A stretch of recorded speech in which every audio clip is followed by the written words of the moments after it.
This is really important. It was a wicked project. It was absolute. What an yeah, because you're trying to organise 12 musicians. It was an amazing who barely met before. Who are all fantastic musicians, and then go, okay, go on.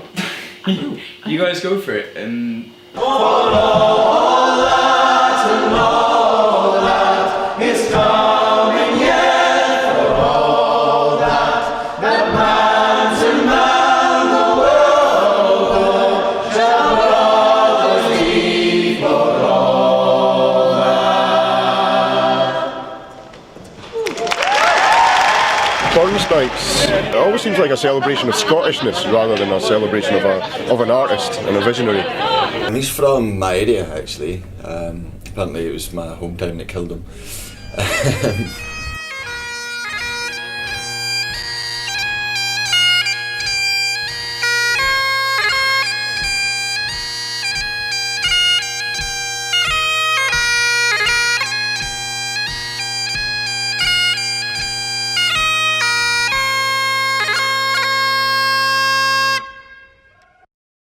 Burns is trying to say that everybody will be judged for their basic traits rather than their status in society. In those days, you were quite radical to say that all men were equal, you know, something that we take for granted now. Band Burns is a epic collaboration of some amazing musicians from all over the country, all over the world actually. Brought together to celebrate the life of Rabbie Burns. John Anderson, my jaw, John Anderson, my jaw. The creative director is Alastair Caplin, and he wanted to arrange some songs of Robert Burns and some other songs in a similar spirit. And it was very much grew from a scene of musicians here in East London, and Alastair put the lineup of musicians together to try to get a good range of skills and talents, different musicianship and different performance styles, to get a very well balanced collaboration. I think the most memorable moment for me was the end of the show at the Union Chapel when the whole audience just stood up at the end.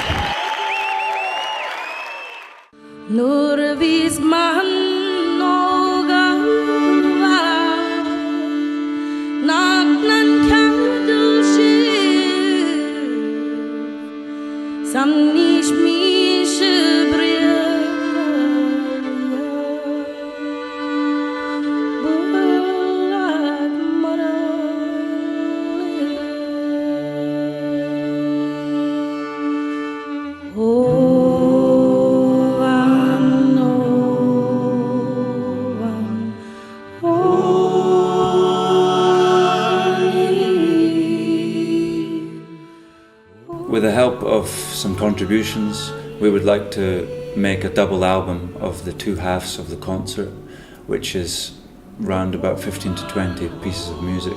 Our experience with Band of Burns was we were planning to do it as a one-off project. It was like a fun thing to do this year, and then once we did the show, it was kind of this extraordinary energy in the air and people sending us messages. My initial gut reaction was all this wonderful work, all this beautiful music is going to be lost and forgotten. I would love to see the band again, and I hope they actually tour all over the place. I haven't been to a gig in a long time where I've had goosebumps for over half the time.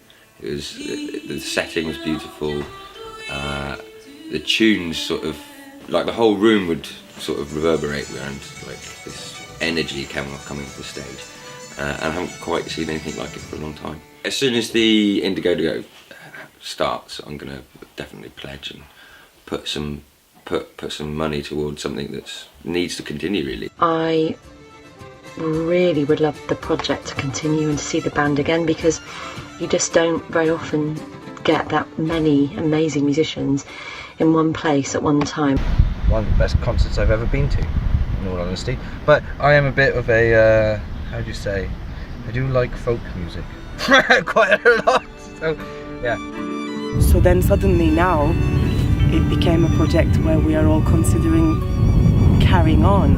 We've got all of the raw materials that we need done to the highest quality in terms of the recordings themselves, the mics they were recorded on, the gear that we're using to mix and master it, and of course the quality of the music itself. So all that we need now is the money to help us pay for this and for us to do it to the best of our ability, so we can really accurately reflect just how special that night was in the recording and make it feel like people are there and they're listening to it. That's where you would come in if you wanted to contribute towards this album. Then it would really help to see the project continue. And if you weren't at the show last year, I'm sure you would absolutely love it. It was a joy to be part of, and you could really feel the power of this great collaboration. So any contributions would be greatly appreciated. I am not